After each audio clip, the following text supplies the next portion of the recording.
Good evening. आज हम लोग स्टार्ट कर रहे हैं इलेक्ट्रोस्टैटिक्स से।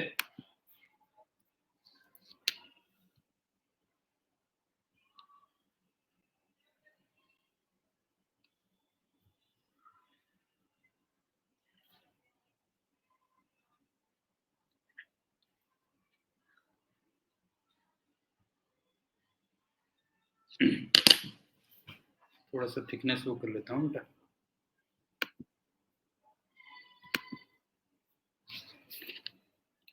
इसमें सबसे पहला टॉपिक हम पढ़ते हैं क्वांटाइजेशन ऑफ चार्ज।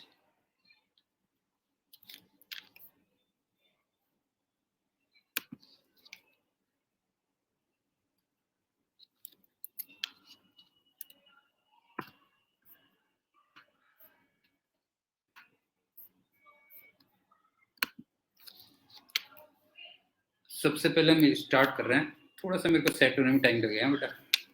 हाँ, सेट होने में। इलेक्ट्रोस्टैटिक्स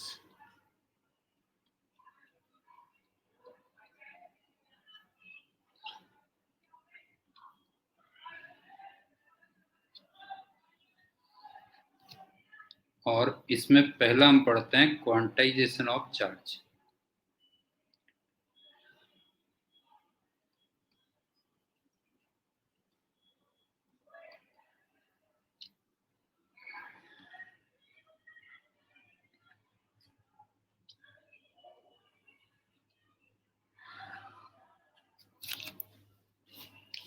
पहला पॉइंट, एक चीज तुम जानते होगे, ई की वैल्यू 1.6 इंटू 10⁻⁻19 कूलॉम इतना होती है। ठीक। दूसरी बात,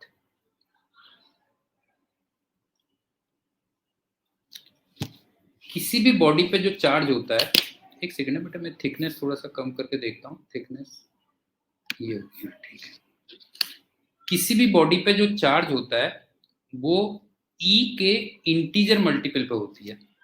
मतलब क्यू की वैल्यू अगर देखोगे, और भी ज्यादा थिकनेस होगी, अगर आप क्यू की वैल्यू देखोगे तो किसी पे भी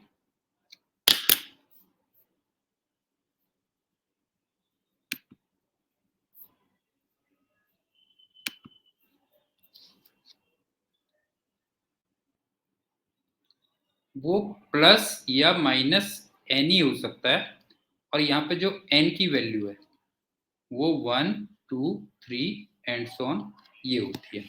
दोबारा सुन लो, ई की वैल्यू तुम जानते होगे 1.6 इंटू 10⁻⁻19 कूलम होता है। और किसी भी बॉडी पे जो चार्ज होता है वो एन के इंटीजर मल्टीपल पे होता है, जहाँ पे एन की वैल्यू 1, 2, 3, 4 एंड सो ऑन होती है। मतलब ये हुआ कि अगर क्यू मान लो कहीं पे तुम्हें लिखा हुआ है 4.6 ई, तो ये गलत है, ऐसा चार्ज नहीं हो सकता। या अगर -2.5 ई लिखा हुआ है तो फिर ये भी गलत है। लेकिन अगर +2 ई लिखा हुआ है तो ये सही है। या अगर कहीं पे -7 ई लिखा हुआ है तो फिर ये भी सही है। तो आई थिंक समझ में आ गया होगा क्वांटाइजेशन ऑफ चार्ज का क्या मीनिंग होता है। कि मैंने तुमसे कहा कि किसी भी बॉडी पे जो चार्ज होता है वो ई के इंटीजर मल्टीपल पे होता है, और या Q equal to plus minus N E, तुम ये कह सकते हो, ये है। अच्छा, वैसे छोटा सा एक वो बता दूं कि कुछ ना क्वार्क पार्टिकल होते हैं बेटा जो है, इसको नोट मत करना, बस वैसे तुम्हारे नॉलेज के लिए बता दे रहा हूँ। QUARK, कुछ क्वार्क्स होते हैं, तो उनमें फ्रैक्शन में भी होता है। अगर चार्ज देखोगे तो उनमें फ्रैक्शन में भी होता है, लेकिन वो मतलब ऐसे नहीं मिल जाते तुम्हें जो है, समझ गए ना। जैसे तुम्हें इलेक्ट्रॉन, प्रोटॉन और न्यूट्रॉन मिल जाते हैं, ऐसे नहीं मिलते जो है। ठीक। तो क्वार्क्स की बातें तुम मत करना, मतलब जो है क्वार्क्स की बातें मत करना। उसमें होता है वैसे फ्रैक्शन में चार्ज होता है, लेकिन वो नेचुरल में तुम्हें क्वार्क्स मिलते नहीं है, कह लो जो है। अदरवाइज किसी भी बॉडी में तुम्हें अगर चार्ज मिलेगा तो क्या होगा, ई के इंटीजर मल्टीपल में होगा। तीसरा पॉइंट,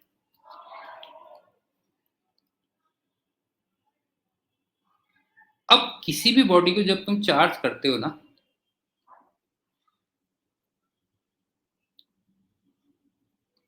तो उसमें इलेक्ट्रॉन के ट्रांसफर की वजह से होता है, मतलब ड्यू टू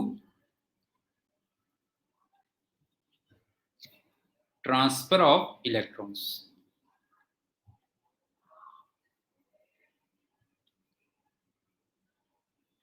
मतलब मेनली अगर चार्जिंग के लिए तुम देखोगे तो इलेक्ट्रॉन्स रिस्पॉन्सिबल होता है। तो इसका मतलब क्या हुआ कि अगर मान लो किसी में निगेटिव चार्ज है, किसी भी बॉडी में अगर नेगेटिव चार्ज है, तो तुम्हें लग ही रहा होगा इसका मतलब उसमें एक्सेस ऑफ इलेक्ट्रॉन्स है।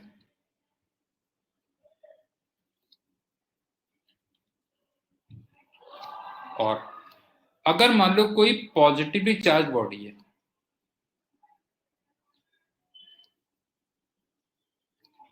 तो फिर उसमें डेफिशिएंसी ऑफ इलेक्ट्रॉन्स होगा।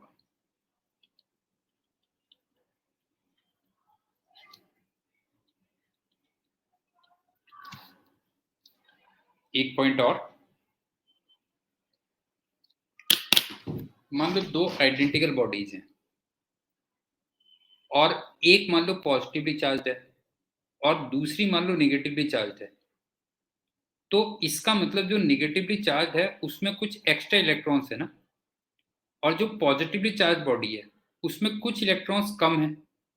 तो तुम्हें खुद ही फील हो रहा होगा कि अगर आइडेंटिकल बॉडीज हैं, एक को तुमने निगेटिवली चार्ज किया, एक को पॉजिटिवली चार्ज किया, तो जो निगेटिवली चार्ज बॉडी होगी उसका मास ज्यादा होगा ना। अगर आप देखोगे तो मास ऑफ भले बहुत कम चेंज होगा, mass of negatively charge body greater then mass of positively charge body. ये कह लो, एक बार रिपीट कर दे रहा हूं, सुन लो। क्वांटाइजेशन ऑफ चार्ज का मतलब होता है कि जो भी चार्ज तुम्हें मिलेगा वो ई के इंटीजर मल्टीपल में मिलेगा। प्लस ई हो सकता है, प्लस 2 ई हो सकता है, -7 ई हो सकता है, -5 ई हो सकता है, लेकिन फ्रैक्शंस में नहीं मिलेगा। कुछ पार्टिकल्स होते हैं क्वार्ट्ज वगैरह जिसमें फ्रैक्शंस में होता है, लेकिन वो ऐसे नेचुरल उसमें नहीं मिलते हैं, तो उनके बारे में ज़्यादा तुम्हें बात नहीं करनी है बेटा जो है। और एक चीज़ मैंने और बताई कि किसी भी बॉडी को जब तुम चार्ज करते हो तो वो बेसिकली होता क्या है,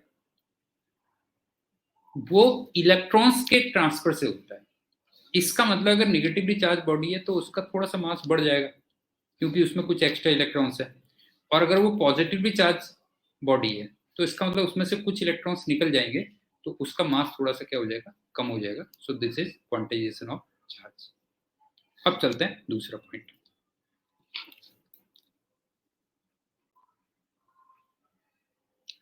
फ्रिक्शनल इलेक्ट्रिसिटी।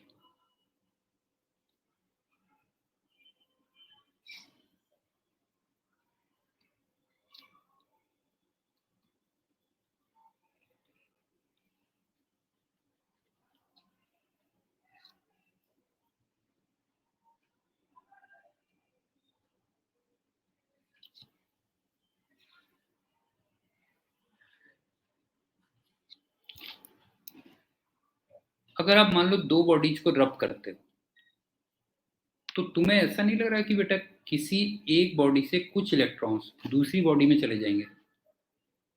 तो ऑब्वियस सी बात है, जिस बॉडी से इलेक्ट्रॉन्स निकल गए वहां पॉजिटिव चार्ज हो जाएगा, और जिस बॉडी में इलेक्ट्रॉन्स पहुंच गए तो वो बॉडी निगेटिवली चार्ज हो जाएगी। बस हो गया, ये कह लो आप जो है। नहीं है, मतलब इसको कह सकते हो by rubbing.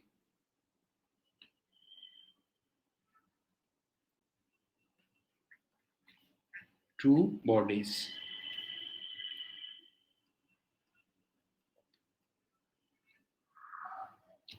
some electrons transfer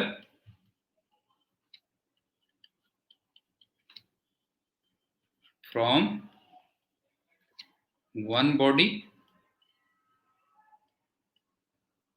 इसको मैं ए कह रहा हूं मान लो, ठीक है, टू अनदर बॉडी।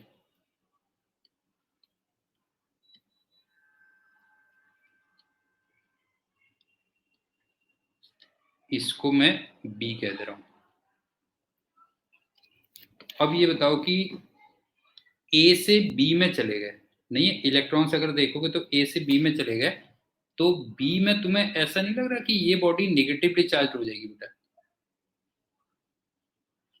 और ए से निकल गए तो इसका मतलब ये बॉडी पॉजिटिवली चार्ज हो जाएगी, ये कह लो।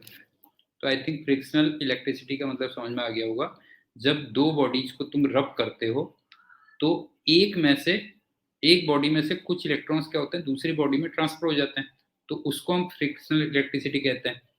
और जिससे इलेक्ट्रॉन्स निकल गए उसमें पॉजिटिव चार्ज आ जाएगा, और जिस बॉडी में इलेक्ट्रॉन्स ट्रांसफर हो गए उसमें निगेटिव चार्ज हो जाएगा। इसमें लेकिन दो एग्जांपल्स तुम्हें याद रखने हैं, ये कई बार तुम्हारे एग्जाम में पूछ लिए जाते हैं, ध्यान रखना बेटा जो है। एक तो ग्लास को जब तुम सिल्क से रब करते हो,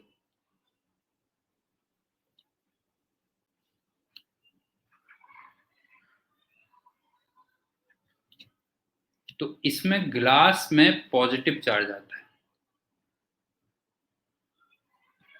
और सिल्क में नेगेटिव चार्ज आता है, एक तो ये याद रख लेना। दूसरा एग्जाम्पल,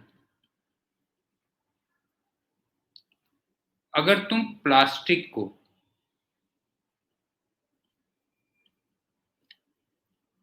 फर से रब करते हो तो प्लास्टिक में नेगेटिव चार्ज आता है और फर में पॉजिटिव चार्ज आता है। ये दो एग्जाम्पल्स कभी कभी आपसे पूछ लेते हैं बेटा। अब कुछ बच्चे मेरे से कई बार ये पूछते हैं कि सर ऐसा क्यों होता है कि ग्लास को जब सिल्क से रब करते हो तो क्यों ग्लास में पॉजिटिव चार्ज और सिल्क में नेगेटिव चार्ज आता है? तो ऑब्वियस सी बात है, इसका मतलब ये होगा ना, कुछ ऐसे समझ लो जैसे ग्लास में जो इलेक्ट्रॉन्स होंगे बेटा जो है, ठीक है, ग्लास में जो इलेक्ट्रॉन्स होंगे वो थोड़ा लूजली बाउंड होंगे, क्यों नहीं है, वो लूजली बाउंड होंगे। तो ऑब्वियस सी बात है जब उसको सिल्क से रब करोगे तो ग्लास से सिल्क में जाने की टेंडेंसी क्या होगी, ज्यादा होगी, बस हो गया। समझ गए ना, वो तो एक म्यूचुअल प्रॉपर्टी है ना, दो बॉडीज की अगर तुम देखोगे तो क्या है बेटा जो है, म्यूचुअल प्रॉपर्टी है कि ग्लास में जो इलेक्ट्रॉन्स होंगे वो लूजली बाउंड होंगे, तो जब आप उसको सिल्क से रब करोगे तो ऑब्वियस सी बात है इलेक्ट्रॉन्स क्या होंगे, वो सिल्क में ट्रांसफर हो जाएंगे, तो ग्लास में इसलिए पॉजिटिव चार्ज आएगा और सिल्क में नेगेटिव चार्ज आएगा। तो मेरे ख्याल से ये पॉइंट भी क्लियर होगा। अब चलते हैं तीसरा पॉइंट।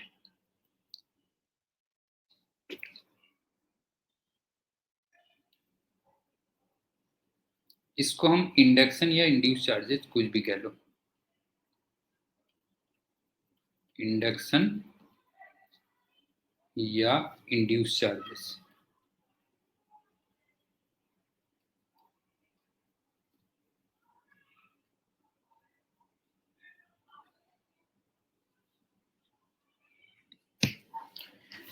इसमें सबसे पहली बात, पार्टिकल और बॉडी में थोड़ा सा डिफरेंस रखिएगा बेटा। कभी मैं पार्टिकल कह दूंगा और कभी मैं बॉडी कह दूंगा। जैसे पार्टिकल तो हो गया, इलेक्ट्रॉन हो गया, प्रोटॉन हो गया, न्यूट्रॉन हो गया, एक्सेट्रा के, तो ये तो पार्टिकल हो गए ना। और बॉडी एक अलग चीज है भाई, सिंपल सी बात है, कुछ भी कह लो आप, रॉड कह लो, बुक कह लो, ये अलग चीज हो गई। एक तो ये हो गया, पार्टिकल और बॉडी में कंफ्यूज मत होइएगा। दूसरी बात,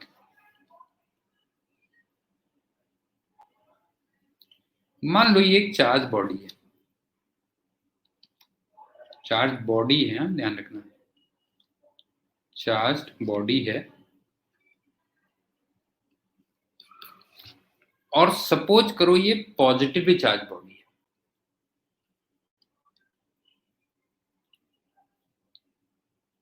अब इसके नजदीक में एक दूसरी न्यूट्रल बॉडी लाता हूं,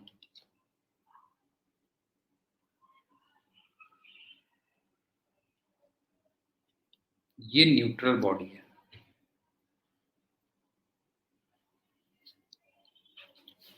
न्यूट्रल बॉडी को फर्दर मैं दो पार्ट्स में डिवाइड करता हूं। एक तो मान लो कंडक्टिंग है,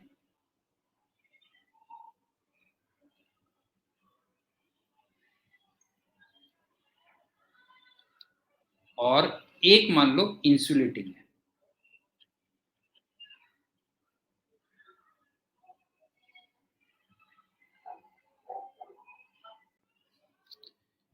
कंडक्टिंग का मतलब जिसमें बहुत सारे फ्री इलेक्ट्रॉन्स हैं, ध्यान रखना। कंडक्टिंग का मतलब हो गया जिसमें बहुत सारे फ्री इलेक्ट्रॉन्स हैं बेटा जो है, ठीक। तो अगर मैं कंडक्टिंग बात करूं तो तुम्हें ऐसा नहीं लग रहा कि उसका जो फ्री इलेक्ट्रॉन्स हैं वो इससे अट्रैक्शन की वजह से यहाँ पे आ जाएंगे बेटा, ये इधर आ जाएंगे, और इसके दूसरे साइड में इलेक्ट्रॉन्स की कुछ डेफिशिएंसी हो जाएगी। तो इसका मतलब एक तरीके से इधर कुछ पॉजिटिव चार्ज आ जाएगा।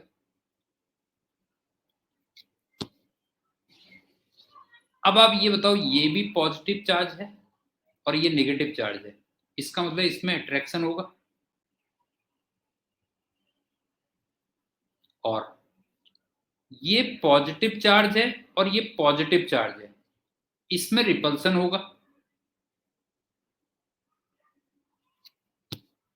लेकिन नेगेटिव चार्ज थोड़ा सा ज्यादा है, नहीं है, नेगेटिव चार्ज थोड़ा सा नजदीक है, मतलब नेगेटिव चार्ज नजदीक है, तो आपको लग ही रहा होगा कि अट्रैक्शन रिपल्सन से ज्यादा होगा। तो इसमें नेट अगर आप देखोगे तो नेट फिर अट्रैक्शन आएगा, क्यों?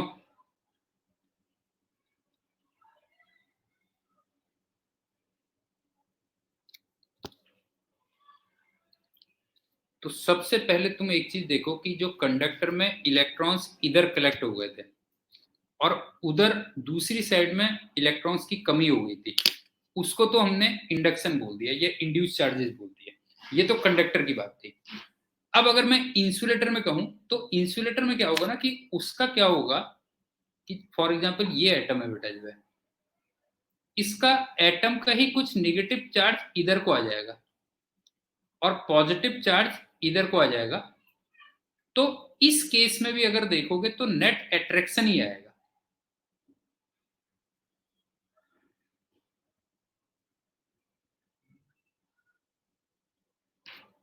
एक बार दोबारा से सुन लो क्या कह रहा हूं। एक चार्ज बॉडी है, उसके बगल में तुमने एक न्यूट्रल बॉडी रखी। न्यूट्रल बॉडी फर्दर दो टाइप की मैं ले रहा हूं, या तो कंडक्टिंग और या फिर इंसुलेटिंग। कंडक्टिंग में तो वैसे ही फ्री इलेक्ट्रॉन्स बहुत होते हैं, तो उसमें तो इलेक्ट्रॉन्स ऑटोमेटिकली इधर को आ गए बेटा जो है, तो यहाँ पे नेगेटिव चार्ज हो गया। और दूसरी साइड में डेफिशिएंसी ऑफ इलेक्ट्रॉन्स हो गई, तो इसका तो वहां पे पॉजिटिव चार्ज आ गया। नेगेटिव चार्ज ज्यादा क्लोज है तो अट्रैक्शन ज्यादा होगा। तो ओवरऑल अगर आप देखोगे तो अट्रैक्शन होगा। लेकिन अब तुम कह सकते हो कि इंसुलेटिंग बॉडी में क्या होगा? इंसुलेटिंग बॉडी में भी अट्रैक्शन ही आएगा। नहीं है, इंसुलेटिंग बॉडी में भी अट्रैक्शन ही होगा, क्योंकि वहां पर फ्री इलेक्ट्रॉन्स तो नहीं होंगे, लेकिन एटम के अंदर जो नेगेटिव चार्ज होगा वो थोड़ा सा लेफ्ट साइड में आ जाएगा, और जो उसका पॉजिटिव चार्ज है वो थोड़ा सा राइट साइड में आ जाएगा। तो उसमें भी अगर आप देखोगे तो नेट क्या होगा? अट्रैक्शन ही आएगा बेटा जी। तो यहां से हम रिजल्ट क्या निकाल रहे हैं वो देखना। इसका मतलब रिजल्ट ये निकला कि एक चार्ज बॉडी है, बॉडी ये कह रहा हूं, ध्यान रखना बेटा जो है। अब ये चार्ज बॉडी पॉजिटिवली चार्ज भी हो सकती है, नेगेटिवली चार्ज भी हो सकती है। प्लस एक न्यूट्रल बॉडी है।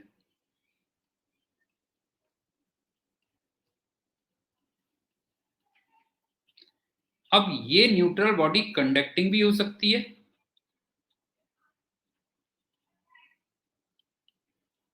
और ये इंसुलेटिंग भी हो सकती है।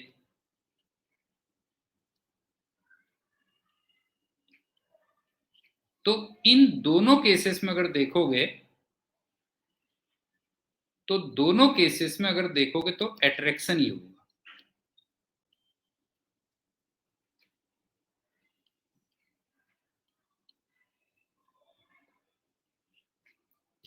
और बाय द वे तुमसे कोई पूछे कि क्यों होगा, नहीं है क्यों होगा, वो ड्यू टू इंड्यूस चार्जेज होगा। ये जो अट्रैक्शन होगा ये होगा ड्यू टू इंड्यूस्ड चार्जेस।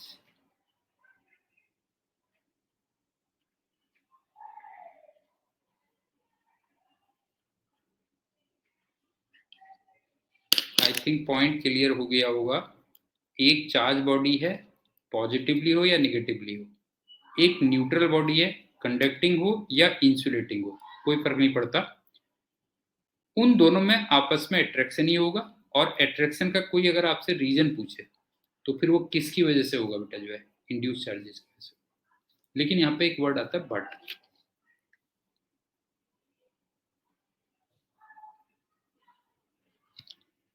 अगर एक चार्ज पार्टिकल है,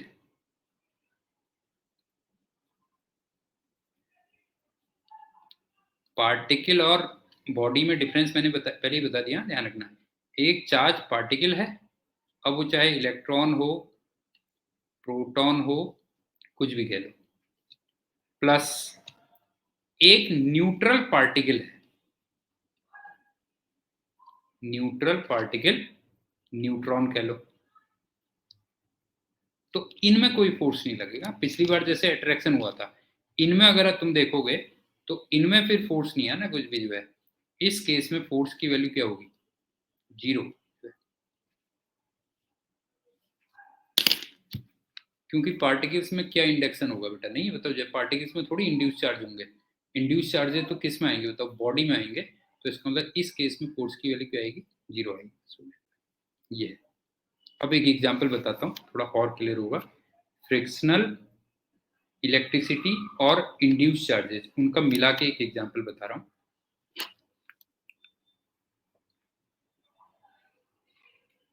एग्जांपल ऑफ फ्रिक्शनल इलेक्ट्रिसिटी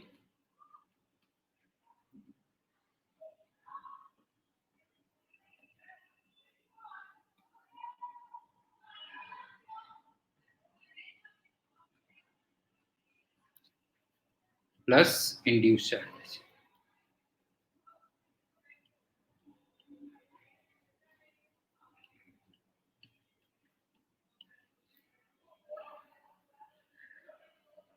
लेकिन वो बार बार याद रखना बेटा, इंड्यूस जो चार्जेस होते हैं वो बॉडी में होते हैं, पार्टिकल में नहीं होंगे। जो है इंड्यूस चार्जेस किस में होते हैं, बॉडी में होते हैं। जैसे तुमने देखा होगा ना, कई बार स्केल नहीं होता बेटा, जो है एक स्केल है, उसको तुमने बालों में रब किया और फिर उसको पेपर पीसेस के बगल में ले जाते हो तो अट्रैक्शन होता है। अगर आप देखोगे तो वाले एग्जाम्पल की बात कर रहा हूँ मैं। एक स्केल है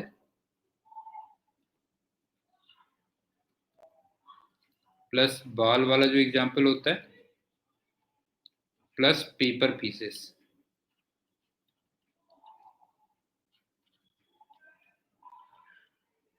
वाला एग्जाम्पल कह रहा हूँ मैं। अब एक बात बताओ, जब तुम स्केल और हेयर को रब करोगे तो स्केल एक तरीके से प्लास्टिक होता ना,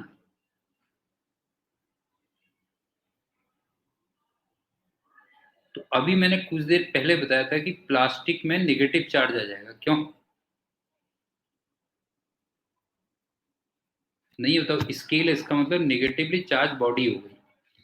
और अब इसको तुम पेपर पीसेस के बगल में ले गए, ये न्यूट्रल थी,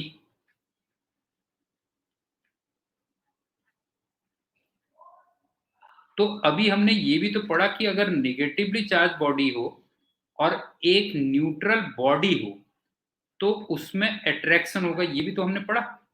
तो बस हो गया, इसमें अट्रैक्शन हो जाएगा, ये कह लो।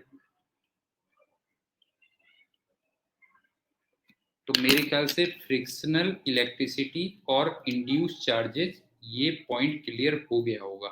और उसका बेस्ट एग्जांपल है स्केल को जो बाल में रब करते हो और फिर तुम पेपर पीसेस के नजदीक ले जाते हो, तो उसका बेस्ट एग्जांपल है कि स्केल में सबसे पहले नेगेटिव चार्ज आता है,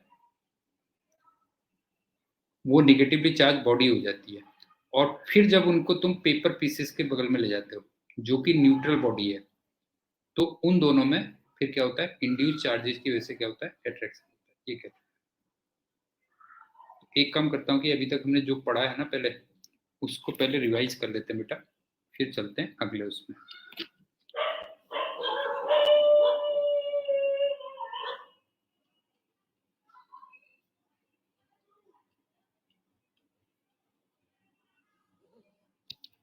पहले में हमने क्वांटाइजेशन पढ़ा था, क्यों?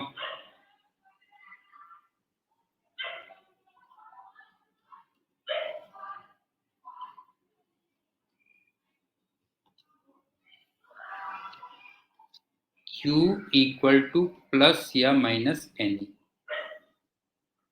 मतलब किसी भी बॉडी पे जो चार्ज होगा वो E के इंटीजर मल्टीपल पे होगा। और एक मैंने तुम्हें क्वार्क का नाम लिया था, बस हो गया, क्वार्क का नाम लिया था कि उसमें फ्रैक्शंस में चार्ज होता है, लेकिन उसको तुम्हें ज्यादा बॉदर नहीं करना उसके लिए। एक ये बताया था। दूसरा मैंने कहा था कि जो बॉडी जो चार्ज होती है वो इलेक्ट्रॉन्स के ट्रांसफर से होती है। अगर नेगेटिवली चार्ज बॉडी है तो उसमें कुछ एक्स्ट्रा इलेक्ट्रॉन्स आ गए, इसका मतलब उसका मास थोड़ा सा बढ़ गया है। और अगर पॉजिटिवली चार्ज बॉडी है तो उससे कुछ इलेक्ट्रॉन्स निकल गए, तो इसका मतलब उसका मास थोड़ा सा क्या हो गया, कम हो गया। दूसरा, एक हमने फ्रिक्शनल इलेक्ट्रिसिटी पढ़ा।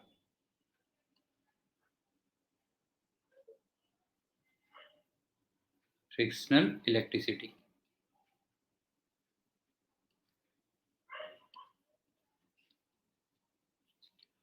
और ये मैंने तुम्हें रबिंग में बताया।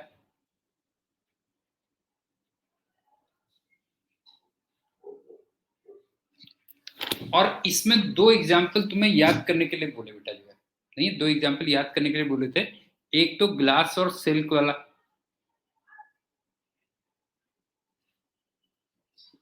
ग्लास को सिल्क से अगर करोगे,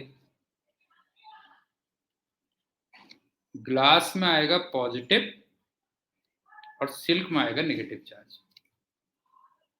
दूसरा, एक मैंने प्लास्टिक को फर के साथ में रब करने के लिए बोला था, तो इस पे आएगा नेगेटिव और इस पे आएगा पॉजिटिव। तो मेरे ख्याल से फ्रिक्शनल इलेक्ट्रिसिटी भी क्लियर होगा, कोई बहुत बड़ी बात नहीं है। अब चलते हैं तीसरी बात। तीसरा हमने क्या पढ़ा?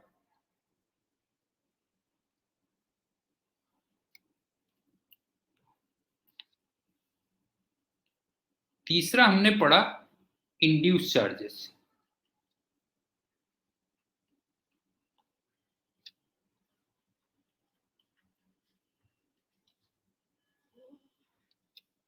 पहली बात,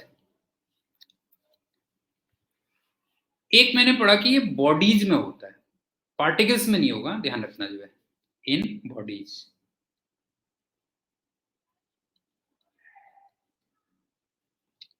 नॉट इन पार्टिकल्स।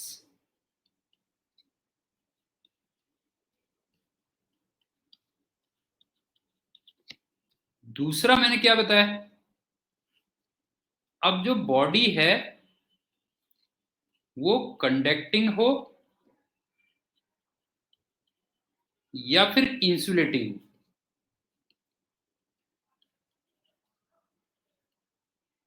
कोई फर्क नहीं पड़ता, दोनों में होगा।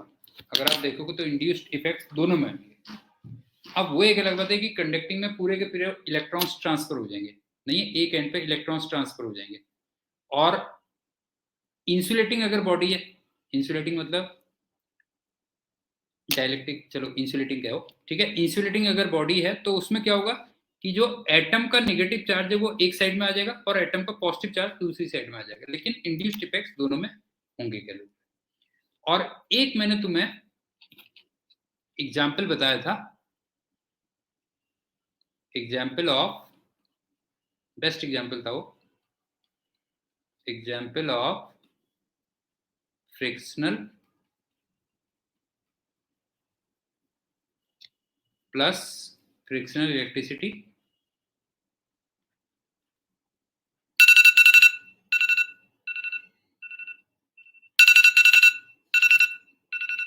Plus induce charges.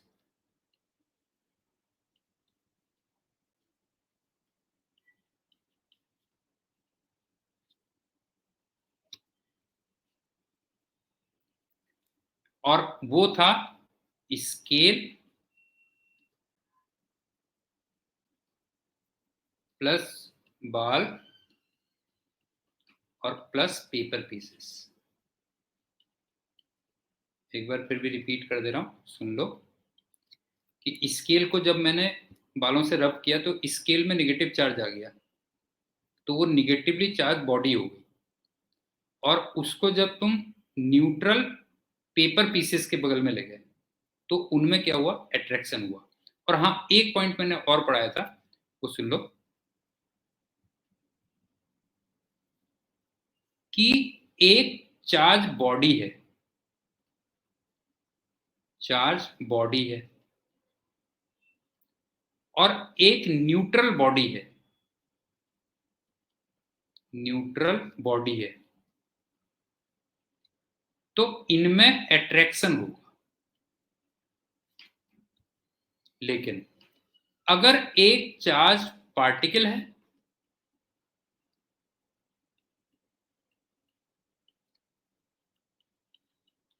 और दूसरा न्यूट्रल पार्टिकल है, तो फिर इनमें कोई फोर्स नहीं लगेगा। इतना मैंने अभी तक तुम्हें पढ़ाया है। अभी हाफ एन आवर में एक बेल बजी है बेटा, वो ब्रेक की बेल होती है। बताओ, इसमें किसी को कोई डाउट है तो बोलो बेटा। जो है इसमें किसी को भी कोई डाउट है तो बता दो, नहीं तो फिर हम नेक्स्ट उसमें चलते हैं 6 पॉइंट पे। किसी को डाउट है तो बताओ।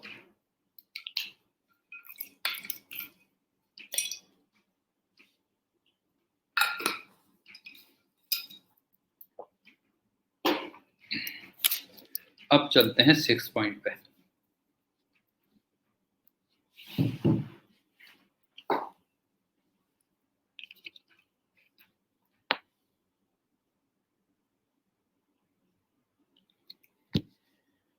कुछ पार्टिकल्स ऐसे होते हैं जो हमारी पूरी फिजिक्स में बहुत रिपीट होंगे, तो उन पार्टिकल की थोड़ी हम करेक्टरिस्टिक्स पढ़ लेते हैं। Important particles.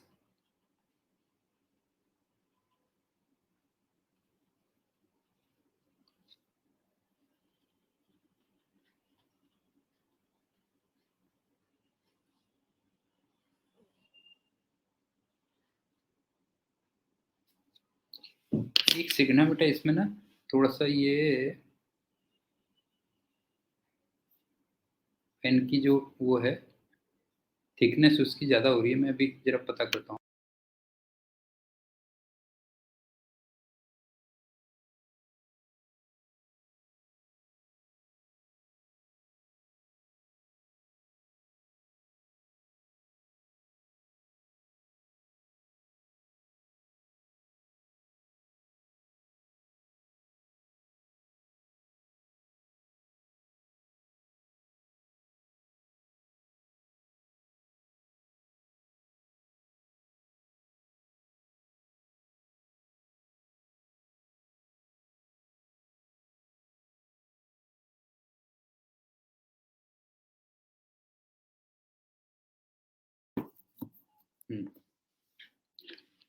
अब चलते हैं इंपॉर्टेंट पार्टिकल्स में। पहली बात सुनो, तुम जानते होगे कि जो मास ऑफ न्यूट्रॉन होता है ये अप्रोक्सीमेटली मास ऑफ प्रोटॉन होता है ना। अब वो एक अलग बात है, न्यूट्रॉन का मास थोड़ा सा ज्यादा होता है, ठीक। मास ऑफ न्यूट्रॉन और mass of proton almost equal होता है, और इसको मैं m कह देता हूँ, ठीक।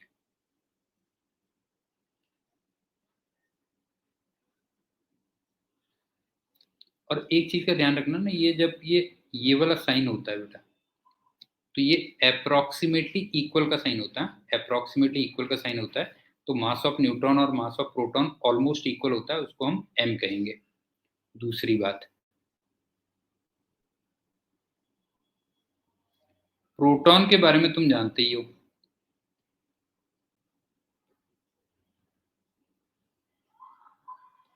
इसमें जो चार्ज होगा वो तो है +e, और इसके मास को हम लोग m कह देंगे, ठीक।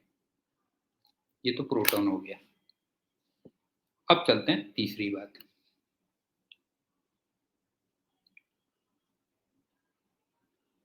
एक पार्टिकल होता है अल्फा पार्टिकल।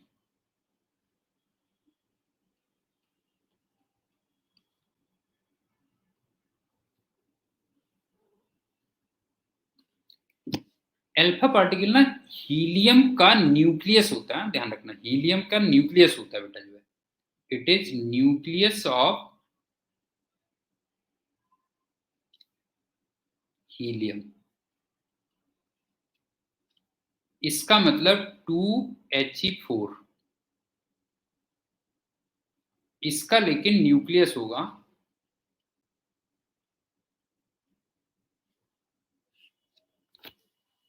अब मुझे एक बात बताओ कि इसमें ये जो 2 होता है ये एटॉमिक नंबर होता है ना, मतलब जितने प्रोटॉन्स होते हैं कह लो जो है, तो इसमें अगर चार्ज देखोगे तो चार्ज तो होगा +2e, और ये जो 4 होता है ये मास नंबर होता है ना। 4 क्या होता है, मास नंबर होता है।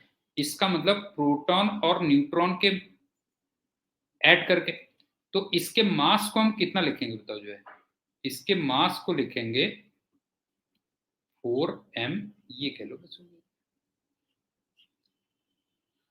आई थिंक समझ में आ गया होगा। अल्फा पार्टिकल क्या होता है, हीलियम का न्यूक्लियस, इसका मतलब 2He4 का न्यूक्लियस, तो उसमें चार्ज तो हो गया +2e और मास कितना हो गया 4m आ गया।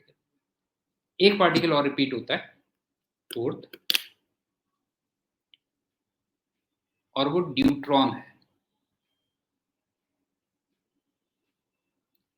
Deuteron,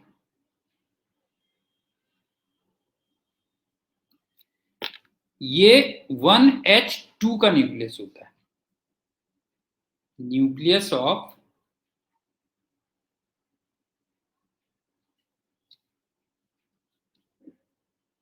1H2। और जैसे मैंने 2He4 में तुम्हें बताया था, इसका मतलब इसमें जो चार्ज होगा वो ये 1 के इक्वल होगा ना, और इसमें जो मास होगा वो 2 के इक्वल होगा, तो चार्ज तो तुम कह सकते हो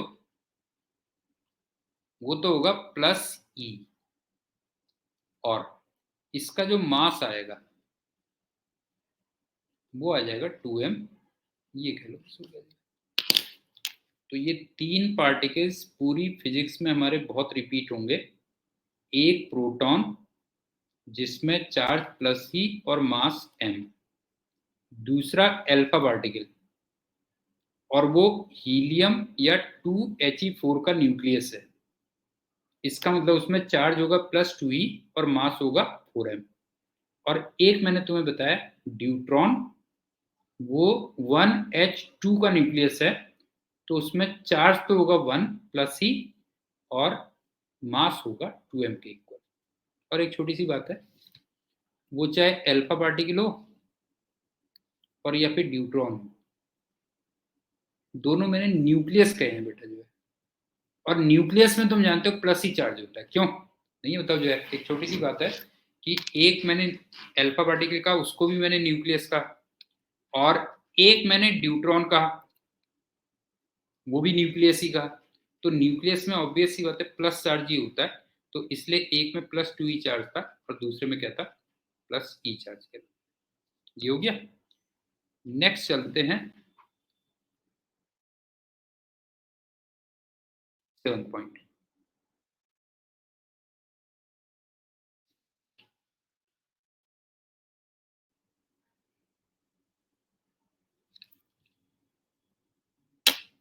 तीन चीजें ऐसी होती हैं जो हमेशा higher potential to lower potential flow करती हैं बेटा जो है। एक तो होता है independent positive charge, independent positive charge.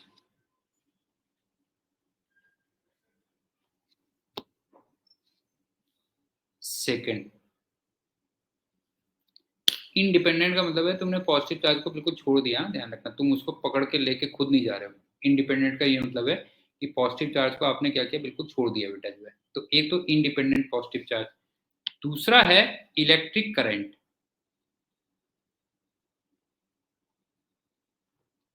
Electric current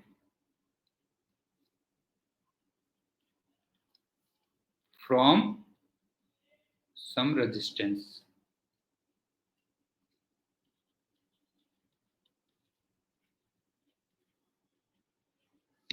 और एक लास्ट है, आगे चल के चैप्टर में हम लोग पढ़ेंगे इलेक्ट्रिक लाइंस ऑफ फोर्सेस, उसको मैं शॉर्ट में इलेक्ट्रिक लाइंस कह देता हूं। तीसरा है इलेक्ट्रिक लाइंस। इलेक्ट्रिक लाइंस, ये मैंने हमेशा तुमसे कहा कि किधर से किधर को फ्लो करेंगे, higher potential to lower potential, right. तो ये फ्लो करेंगे हायर पोटेंशियल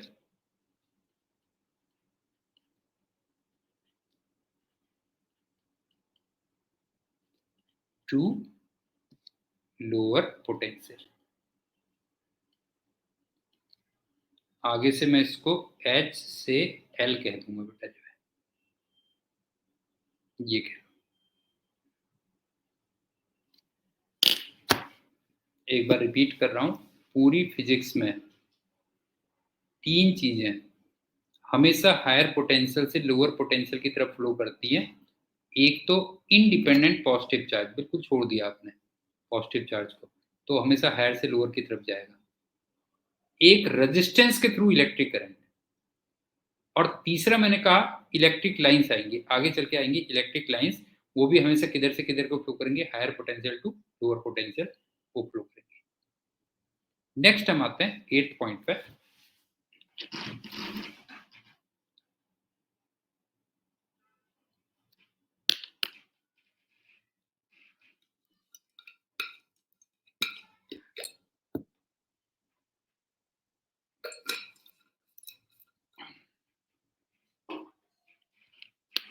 एक्सीलरेशन और retardation of a charge particle. Acceleration और रिटार्डेशन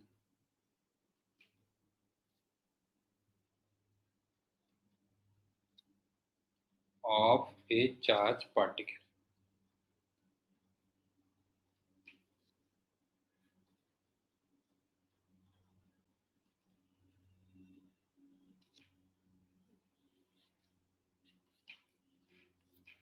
एक चीज का ध्यान रखना, कभी कभी मैं पार्टिकल बोल रहा हूँ, कभी कभी बॉडी बोल रहा हूँ, और दोनों में क्या डिफरेंस है वो मैं ऑलरेडी तुम्हें बता चुका हूँ, पहले बता चुका हूँ कि पार्टिकल किसे कहेंगे और बॉडी किसे कहेंगे। तो यहाँ पे बाय द वे मैंने वर्ड लिखा हुआ है एक्सीलरेशन और retardation of a charge particle. लेकिन उससे पहले मैं थोड़ा एक चीज बताता हूँ तुम्हें, कि अगर कोई मास है बेटा,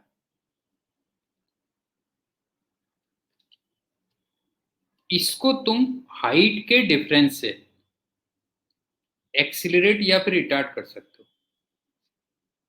can be accelerated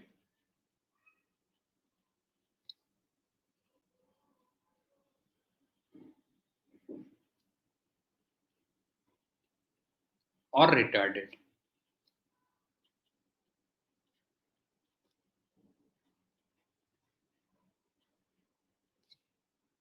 by height difference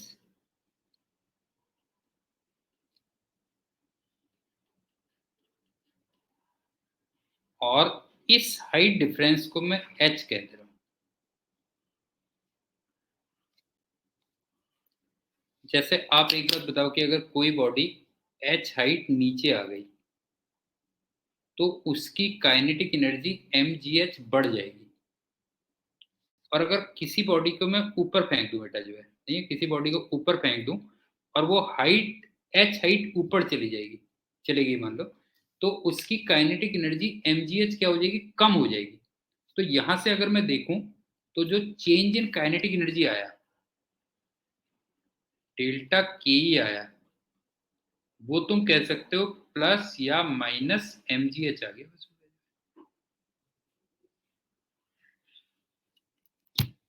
समझ में आ रही बात? किसी भी मास को हाइट डिफरेंस s से या तो तुम एक्सेलरेट कर सकते हो या फिर रिटार्ड कर सकते हो। अगर वो ज्यादा हाइट से कम हाइट में आएगा तो वो एक्सेलरेट होगा, इसका मतलब उसकी काइनेटिक एनर्जी बढ़ेगी। और अगर वो कम हाइट से ज्यादा हाइट पे जाएगा तो वो रिटार्ड होगा, तो उसकी काइनेटिक एनर्जी क्या होगी? कम होगी। और h के हाइट डिफरेंस में मैंने तुमसे कहा काइनेटिक एनर्जी में जो चेंज आएगा वो प्लस या माइनस कितने का होगा? mgh का होगा। एक तो ये पॉइंट हो गया। अब चलते हैं दूसरा point.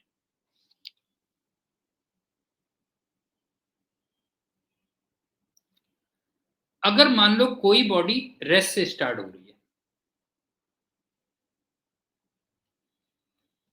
Starts from rest,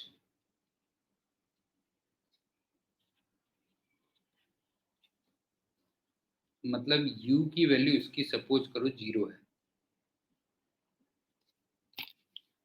obvious सी बात है वो केवल एक्सेलरेट ही हो पाएगी ना बेटा, जो है नहीं है, बताओ जो है ओनली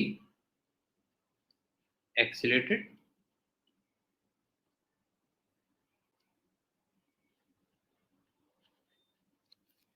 और एक बात बताओ कि उसमें जो भी चेंज इन काइनेटिक एनर्जी होगा अल्टीमेटली वही तो उसकी काइनेटिक एनर्जी हो जाएगी। नहीं हो तो अगर मैं चेंज इन काइनेटिक एनर्जी कहता हूं तो वही तो काइनेटिक एनर्जी नहीं हो जाएगी? तो तुम कह सकते हो कि यहाँ पे जो डेल्टा के ई होगा एक्चुअल में यही के ई होगा या वो mgh होगा और वो हाफ एम वी स्क्वायर के इक्वल होगा। तो फिर यहीं से हमारा एक रिलेशन निकल के आता है, v की value under root of 2gh, ये रिलेशन आ जाता है।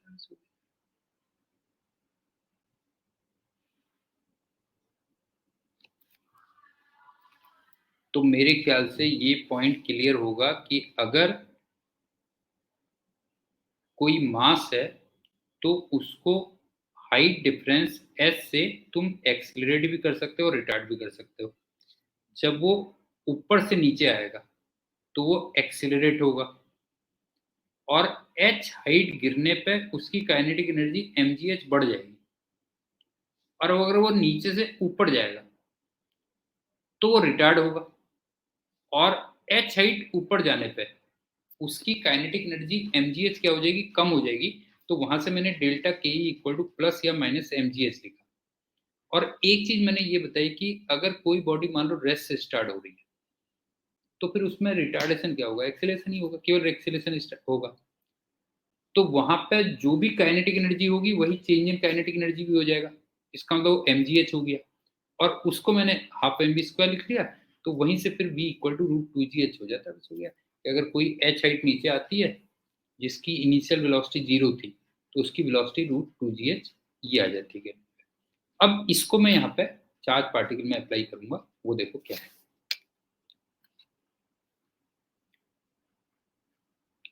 सिमिलरली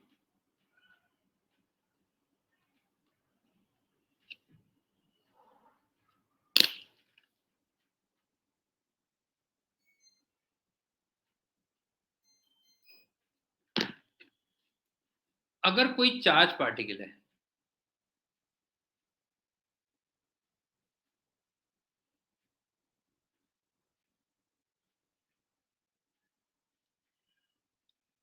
उसको ना आप पोटेंशियल डिफरेंस अप्लाई करके एक्सीलरेट या रिटार्ड कर सकते हो।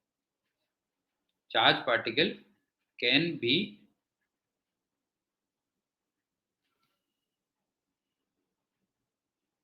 accelerated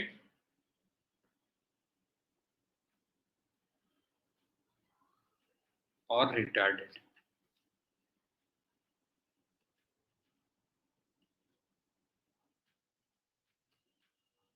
by a potential difference।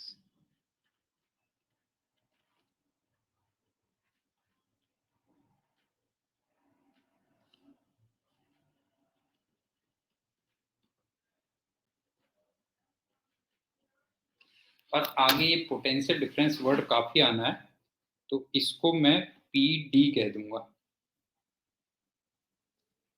और इसको मान लो लेट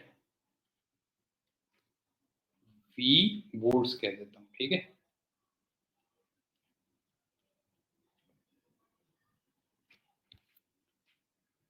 एक बार दोबारा सुन लो। जैसे मास को हाइट डिफरेंस h से हम एक्सीलरेट या रिटार्ड कर रहे थे, इसी टाइप से चार्ज पार्टिकल को हम पोटेंशियल डिफरेंस अप्लाई करके एक्सीलरेट या फिर रिटार्ड कर सकते हैं। और चार्ज पार्टिकल की जगह भी अगर मैं इंडिपेंडेंट चार्ज पार्टिकल कहूँ तो ज़्यादा बेटर होगा, तो यहाँ पे मैं इंडिपेंडेंट चार्ज पार्टिकल लिखता हूँ।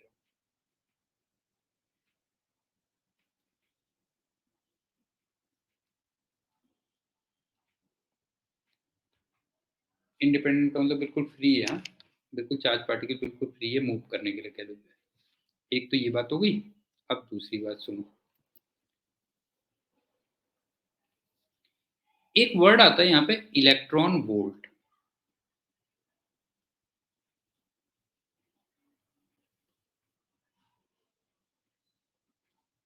और इसको हम लोग ईवी से दिखाते हैं।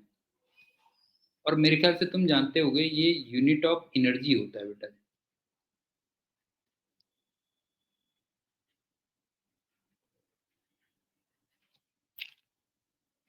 अगली बात, अब जो 1 इलेक्ट्रॉन वोल्ट होता है वो होता है 1.6 इंटू 10⁻⁻19 जूल। अगली बात, अभी मैंने तुम्हें ये बताया था कि अगर इंडिपेंडेंट पॉजिटिव चार्ज है उसको तुम छोड़ दो बेटा, जो है नहीं, इंडिपेंडेंट पॉजिटिव चार्ज को तुम छोड़ दो तो वो हायर पोटेंशियल से लोअर पोटेंशियल की तरफ जाता है, ये मैंने बताया था तुम्हें। तो इसका मतलब क्या हुआ कि जो इंडिपेंडेंट पॉजिटिव चार्ज है, इंडिपेंडेंट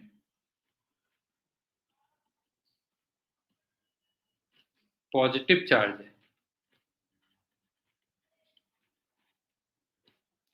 वो एक्सिलरेट कब होगा?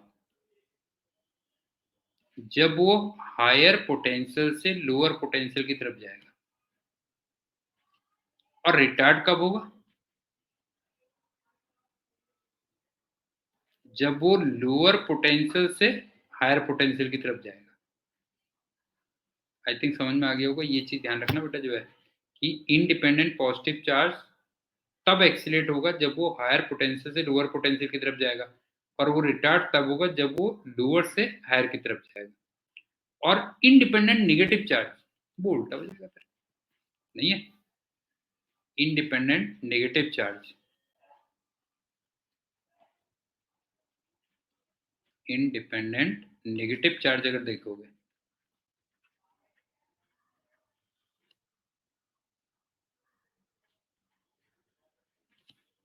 वो एक्सिलरेट कब होगा? जब वो लोअर से हायर की तरफ जाएगा। और रिटार्ड कब होगा? जब वो हायर से लोअर की तरफ जाएगा। तो ये ध्यान रखना है तुम्हें। नेक्स्ट पॉइंट,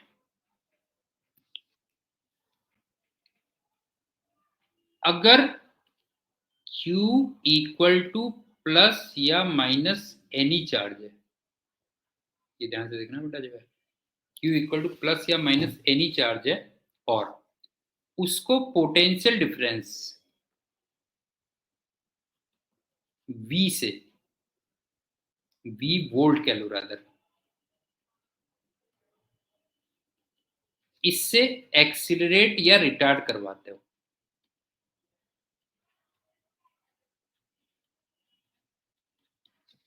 एक्सिलेशन का शॉर्ट फॉर्म में ACC लिख रहा हूँ और रिटार्डेशन का शॉर्ट फॉर्म में RET लिख रहा हूँ, ध्यान रखना बेटा, जो है।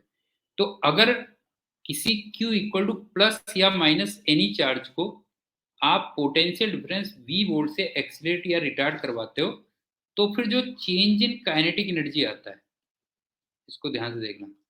चेंज इन काइनेटिक एनर्जी वो Q इंटू V, इतना या तो जूल आ जाएगा या फिर n इंटू वी, इतना इलेक्ट्रॉन वोल्ट हो जाएगा। बस हो गया। एक ये रिजल्ट तुम्हें ये वाला भी याद रखना बेटा जो है। अब इस एक्सप्रेशन में अगर देखोगे तो जो Q है ये तो कूलॉम में होगा, V ये वोल्ट में होगा,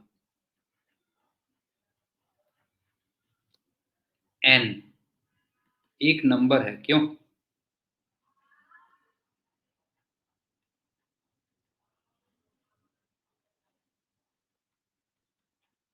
और इधर जो V है ये ऑब्वियस सी बात है वोल्ट में है। बस ये इस रिलेशन को अच्छी तरीके से देख लेना कि अगर Q इक्वल टू प्लस या माइनस एनी चार्ज को पोटेंशियल डिफरेंस V वोल्ट से एक्सेलरेट या फिर रिटार्ड करते हो तो जो काइनेटिक एनर्जी में चेंज आता है वो Q इंटू वी जूल का आता है या N into V electron volt का आता है। Q यहाँ पे कूलम में था, V यहाँ पे वोल्ट में था, और दूसरे वाले उसमें N तो एक नंबर है और V ऑब्वियस सी बात है वोल्ट में है। बस ये करिए। और एक चीज और कि अगर कोई चीज रेस्ट से स्टार्ट हो रही है ना,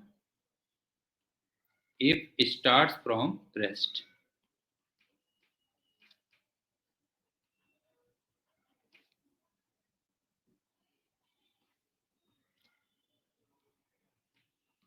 मतलब U की वैल्यू 0 है, तो ऑब्वियस सी बात है केवल एक्सीलरेशन ही हो सकता है ना, नहीं है उसमें तो कुछ हो नहीं सकता, तो ओनली एक्सीलरेटेड कह सकते हैं बस।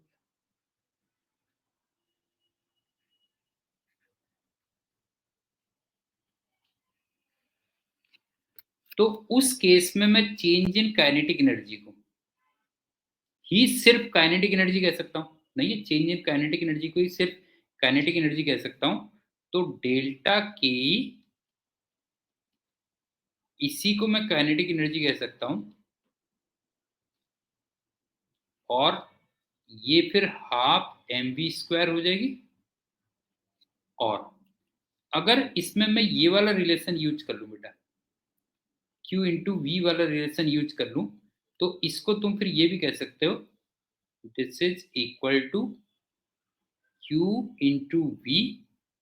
तो यहां से थोड़ा सा सिंप्लीफाई करके देखोगे तो V की जो वैल्यू आएगी वो under root of 2QV by M ये होगा।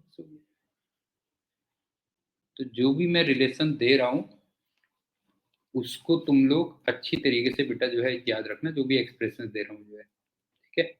इतना ही कर, फिर एक बार और रिवीजन करते हैं, थोड़ा कलर चेंज कर लेता हूँ। अब वहां पे तुम्हें थोड़ा सा नटसेल में आ जाएगा क्या करना है तुम्हें।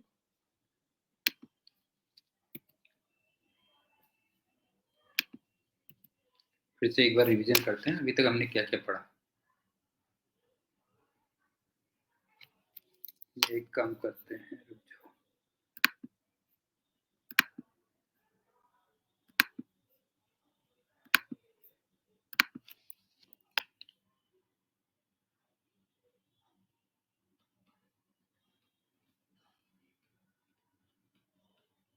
समझते हुए देखना है बेटा। सबसे पहला मैंने क्वांटाइजेशन ऑफ चार्ज कहा था, Q इक्वल टू प्लस या माइनस एनी कहा था। दूसरा मैंने तुमसे कहा था बॉडी और पार्टिकल में क्या डिफरेंस था, इसको भी थोड़ा अच्छी तरीके से उकर लेना, कभी कभी कंफ्यूजन हो जाता है। तीसरा मैंने तुमसे कहा था कि जो चार्जिंग होती है, charging of a body,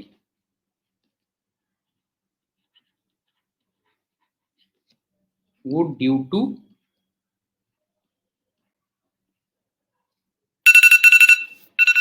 transfer of charges, transfer of electron होती है। क्यों? ट्रांसफर ऑफ इलेक्ट्रॉन होती है। फोर्थ पॉइंट यहीं से मैंने तुम्हें एक चीज बताई थी कि अगर दो आइडेंटिकल बॉडीज थी इनिशियली, एक को तुमने नेगेटिव चार्ज दिया और एक को तुमने पॉजिटिव चार्ज दिया, तो फिर जो नेगेटिवली चार्ज बॉडी होगी उसका मास थोड़ा सा ज्यादा हो जाएगा पॉजिटिवली चार्ज बॉडी से,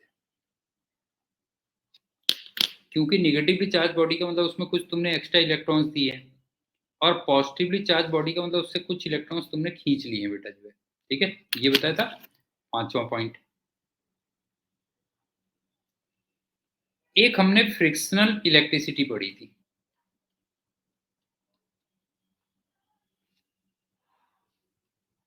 आई थिंक मेरे ख्याल से तुम्हें ना यहाँ से थोड़ा वे ऑफ रीडिंग भी समझ में आ रहा होगा कि कैसे धीरे धीरे नोट्स को हम शॉर्ट बनाते चले जाते हैं ताकि हम उसको बार बार रिपीटेडली बेटा रिवाइज कर सकें। समझ गए ना, बड़े नोट्स को धीरे धीरे हम कैसे शॉर्ट करते चले जाते हैं ताकि हमें रिपीटेड उसके रिविजन कैसे हम कर सकें उसको। तो एक हमने पढ़ी थी फ्रिक्शनल इलेक्ट्रिसिटी।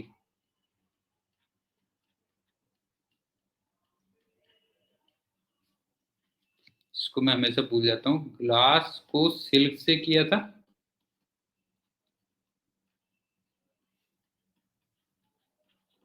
ग्लास में पॉजिटिव था, ध्यान रखना, सिल्क में नेगेटिव, और प्लास्टिक को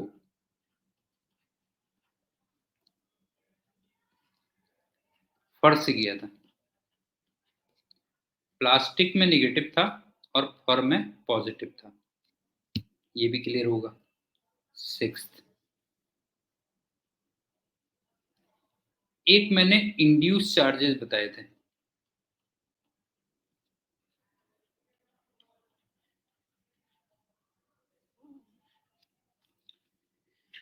ये दोनों में आते हैं, कंडक्टिंग में भी और नॉन कंडक्टिंग में भी। क्यों? कंडक्टिंग में भी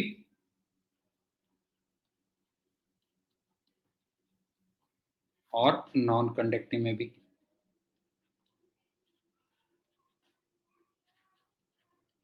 मेरे ख्याल से ये भी क्लियर होगा। सेवंथ हमने क्या किया था? सेवंथ में मैंने कहा था कि एक चार्ज बॉडी है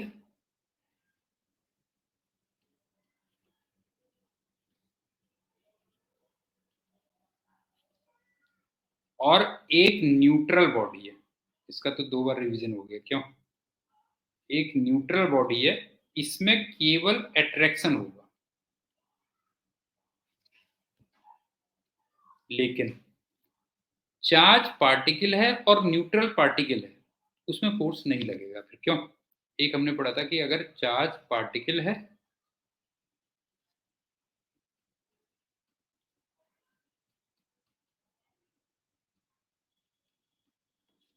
प्लस एक न्यूट्रल पार्टिकल है,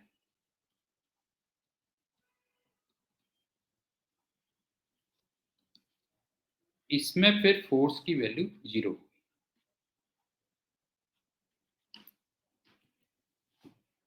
एट पॉइंट, एक मैं तुम्हें स्केल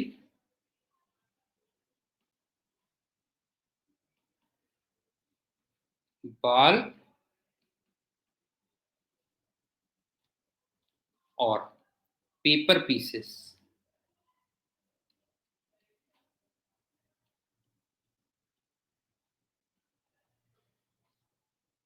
इनके बारे में बताया था। और ये बेसिकली दो चीजों का था, फ्रिक्शनल इलेक्ट्रिसिटी और इंड्यूस चार्जेस। नहीं है, ये था frictional electricity, frictional electricity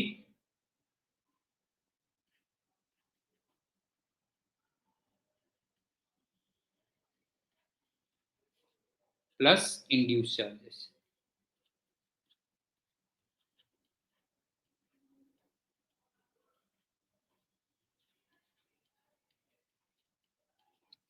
ninth, एक मैंने बताया था कि पार्टिकल्स में इंडक्शन नहीं होता। क्यों? पार्टिकल्स में क्या इंडक्शन होगा? तो बॉडी में आएगा बेटा जो है। पार्टिकल्स में नो इंडक्शन।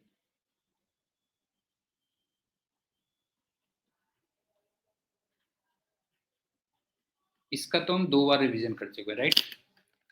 अब चलते हैं इसके बाद जो हमने पढ़ा था 10th।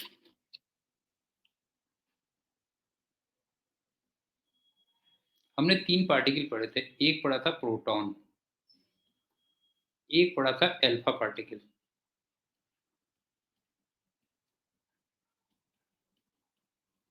और एक पढ़ा था ड्यूट्रॉन।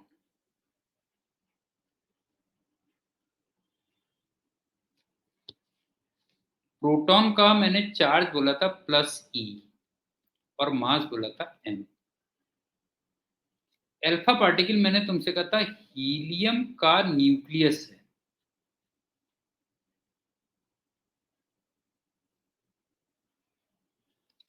इसका मतलब इसमें चार्ज तो था +2e और मास था 4m। और ड्यूट्रॉन के लिए मैंने तुम्हें बताया था ये 1h2 इसका न्यूक्लियस है।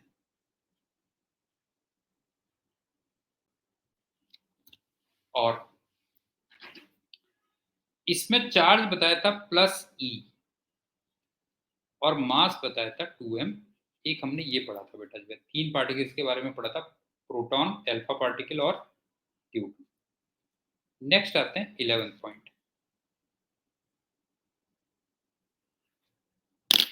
11th पॉइंट में मैंने क्या बताया था कि किसी मास को आप हाइट डिफरेंस s से एक्सीलरेट या रिटार्ड कर सकते हो।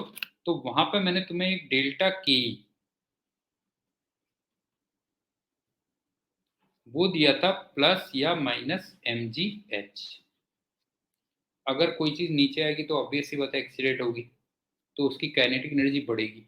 और किसी चीज को ऊपर फेंकोगे तो उसकी काइनेटिक एनर्जी कम होगी, तो उसमें -mgh यूज कर लोगे।